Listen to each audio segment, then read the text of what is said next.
Okay, joining us in the first section of the burning question this evening, I have Shekhar Vijayan, who's a sports journalist, and I also have a veteran sports journalist, Gulu Ezekiel, joining us. Guluji, you have been, with... I remember seeing you on all those debates with Arnab over the years. I think 16 years back is when Monkeygate happened, right? 16 years ago. And I'm shocked, sir.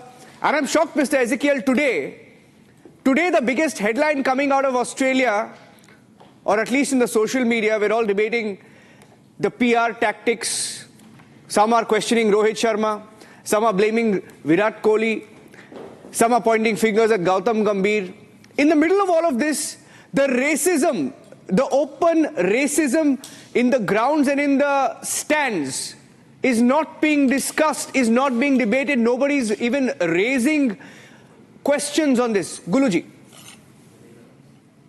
Yeah, first of all, I'd like to make a small correction here. Yeah. The 2008 episode, which has been dubbed Monkeygate, was not because of racist chants from the Australian crowds. It was because an Indian cricketer was accused of making racist taunts against an Australian cricketer of mixed race. Yes. Now, so let's not get confused with so-called Visagate and so-called Monkeygate. Now, the last time an Indian team taught in 21-22, there was a section of the crowd which was taunting them, saying, "Where's your passports?" That section of the crowd was evicted by Cricket Australia under their anti-racism rules. So now that you have brought up this issue, where's your visa? To be very honest, my concentration has been totally on the cricket.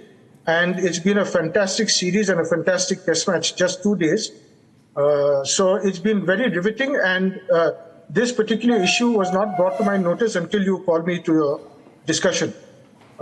Since Cricket Australia had taken action 3 years ago when the taunts were similar, I would expect that Cricket Australia would take action this time as well. I want to ask you, there's a lot of chatter, of course, around the PR of players, with Rohit Sharma sitting out or deciding to sit out, whatever it is, right? There is conversation around that, Mr. Ezekiel. But this, and what happened with Virat Kohli when he was, walking back into the dressing room after, getting dismissed, right? There's a lot of it. Now, there is a feeling that there is a lot of racist taunts, right, in the stadiums, but not being discussed in public or being raised, perhaps. Do you think it should have been done or has already been done? Well, as I said, action was taken 3 years ago. As far as that incident with, and I hope it will be this time as well, as far as the incident with Virat Kohli, I have seen the video repeatedly. There's no indication of racist taunts. Yes, there may have been taunts, and that it was a fallout of Kohli, with his shoulder, I suppose you'll call it shoulder gate, against the Australian teenager, Sam Constance. So every action which happens on a cricket field, there'll always be a reaction from the crowd.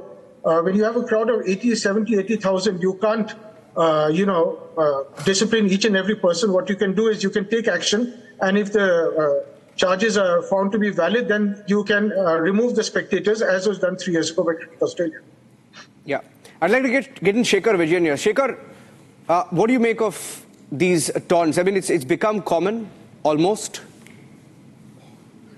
See, Niranjan, first up, a very happy new year to you and to Guluji and to everybody in Republic TV. Now, the second thing here is, see, India has been winning consistently against Australia. If you look at the recent record of India against Australia in 2017, 2018, 2020, 2021, they won in all the 3 years. So somehow India always gets under the skin of Australia. But somehow they don't like it. This is a strategy they always use. They taunt us, they intimidate us, and this is what they always do. And this has happened. This is not the first time it's happening. When you're talking about racist chants or intimidatory chants, it's always happened in the past. Now, this has always happened in Australia. And as you mentioned, the Monkeygate scandal, which happened a few years back, it also goes to show that there is a breakdown in communication. And the fact of the matter here is that, Australia really needs to take a lead role in this. This is a series which has watched the world over. Everybody's watching this. The cricket is fantastic. It is Test cricket at its best. But these issues which happen outside the cricket field should not really happen. Things like raise your visa, or players calling out, or even spectators calling out Virat Kohli for what has happened. When he's walking back to the pavilion, It's certainly not done. There needs to be a rule in place. There needs to be a strategy in place. There needs to be proper fundamentals in place in terms of how do you take this forward. Because this is a series which has watched the world over. And like I said earlier, India has always been winning against Australia. Because India does not play with Pakistan regularly. Australia and India are the two most feared opponents. And India tactically is very good. And somehow Australians always believe that somehow they can get under skin in this manner. And with this series taking a very, very interesting turn, they'll do whatever it takes to rile up the opposition, which is what Australia has always done in the past. They call it mental disintegration. They call it, they call it vilification. They call it tactics. That's what they've done. Now, Indians, we Indians as a country are very emotional. Of course, we look at it for us, cricket is much more than just an emotion. I think it's about national pride. Yeah. And looking at what's happened, in the stadiums. And the stadiums are packed. Got 80,000 plus people in all these stadiums, which just goes to show they never had this kind of audience in the past. So I think it's also about crowd management. It's also about event management. It's also about how do they manage infrastructure. I think there needs to be a proper, plan in place in terms of how do you take out such spectators who are trying to create a nuisance. Because this statement, where's your visa, is certainly not done. You cannot be going around asking statements like this when the focus should be on cricket. I think good banter is fine. But if you're going to go, below the belt and ask, where's your visa, and then Indians also go back and ask them, where's your sandpaper, that conversation changes completely. I think what's really important is the focus should be on cricket, the focus should be on the banter, of course, but the focus should be on the fact that there is history behind this. Like I said, India and Australia have always been very fearful opponents, and they will do whatever it takes to get India, out, and they're doing whatever it takes. They first of all attacked Virat Kohli. And the shoulder incident is obviously not right, which Kohli did, and I think he's understood the implications of it. But him getting abused while going back to the pavilion is certainly not done. The visuals which you're showing right now in terms of where's your visa, I've seen those visuals. This video is actually trending on social media, Niranjan. So everybody in the world has actually seen this. Yeah. Like this, it looks very cheap, I would say. No, my worry is, I'll tell you my worry is, and Guluji, while I have you with us, let me, try and deviate a little bit to just, get in one last word before I move on to the political debate. While we're at it, what do you make of, this debate on what's going on in the dressing room leaks?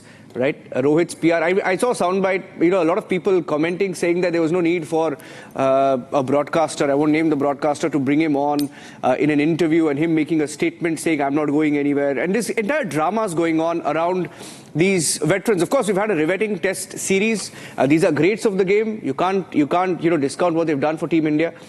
But the drama around it, the PR stunts, everyone's caught up in their own image, their own PR activity. No one's looking, there's a feeling that nobody is looking at the larger game as such. Yeah, this is a very interesting topic, and I think the topic that is really the burning issue today is that the entire team management and the officials around the team have really messed up this whole issue. Yeah. Now, as far as the broadcaster showing the interview of Rohit Sharma, I frankly see nothing wrong with it at all, because the captain, the former captain, current captain, whatever you're calling incumbent, has every right to air his own views also. Since the newspaper story had got some kind of motivated leaks from the dressing room, and that created considerable turmoil and a lot of rumors and innuendos flying around. So perfectly okay to get a reaction from the horse's mouth itself. So I would back the interview with Rohit Sharma because, as I said, he has every right to give his point of view. Whether you agree with his point of view or not is a different matter. Okay. But the whole thing could have been done in a much more graceful manner. All this, cloak and dagger and all this subterfuge and all these hints and all this stuff, it only adds to the intrigue and it only adds to the gossip. And today's social media is frankly a cesspool. It just picks up on anything and makes a massive issue out of a mountain out of a molehill.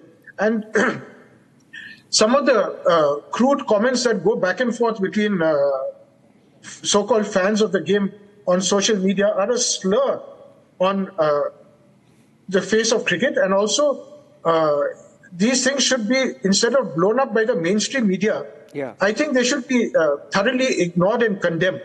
So I would hope that the mainstream media does not keep picking up cues from the social media and creating stories out of nowhere. And so whatever has happened in the case of Rohit Sharma, I see it in a positive sense that this is only the second time in recent history that a cricket captain has dropped himself from the team. And the last time it happened was with the England captain Mike Denes in the Ashes series in Australia in 1974-75. So I think that this should be a welcome move, and whatever happened behind the scenes, maybe we will never get to know, because the BCCI is far from transparent. Yes. It should come out openly with a statement telling us what exactly was the background. And until then, social media will go to town with all the usual nonsense back and forth, and that's the nature of the beast. Yeah. Absolutely, and let me tell you just one last point as I thank both Guluji and Shekhar. We don't pick up that trash from social media most often. I mean, all these comments, we don't usually pick that up, and for the right reasons. And we thought it's fit to pick this up because this is a racist taunt. Oh. It's outright racism. I mean, there is no space for this. Can you imagine? Today, I won't be surprised if there are some Indians who defend this, right? That's our mindset. We'll let go of everything. We'll be okay with everything. And can you imagine if this were to happen in India to an Australian cricketer? I'm not saying it doesn't happen. May I step in here for a moment? Yeah, sure, okay, sure. It did happen to an Australian cricketer in 2007, October, when the Australian team came for a series of one-day matches in India. And the late Andrew Symonds was repeatedly met by racist taunts from the crowd. The BCCI refused to take action until the final match at Bombay, Monkeygate Stadium, Mumbai, when an Australian photographer took photos and showed it to the BCCI officials. They then acted very strongly, and the police evicted three spectators from the Monkeygate Stadium and had them questioned at the police station. So it has happened in the past, particularly when West Indies and Zimbabwe cricketers come to India. That does not justify what happened in Australia, but let's not pretend that we are also blameless in this unfortunate game, because we also have our cricketers and our crowds also have a history of this. I agree with you, sir. I agree with you, and full respect to what you said. I completely agree with you. And the reason why I brought up that PR part, and I'm ending with this, and I promised to end with this today, also trending on social media, because sometimes as journalists, we just scroll through social media just to see what's going on, right? There was an actor, I won't name her, but she was sent a message by a cricketer's PR team to post exactly as is on Twitter. And even that screenshot is doing the rounds. I'm just saying that, everyone's, busy, worried. They're worried about their own image than the game itself. I mean, and we felt this is important because this is the story. For us, this is the story. And how India plays tomorrow will be the story. That's where it has to end. I hope there will be a story tomorrow, and I hope you'll call me if India does win. Because unfortunately, I'm only called by studios when there are controversies. Okay, we promise you we'll continue to take this up. And we'll see you more often. I can assure you we'll see you more often, and this week on Republic. Thank you very much. Look forward to that. Look forward. Thank you. Thank you, Mr. Gulu, Ezekiel and Shekhar. Thank you for that. And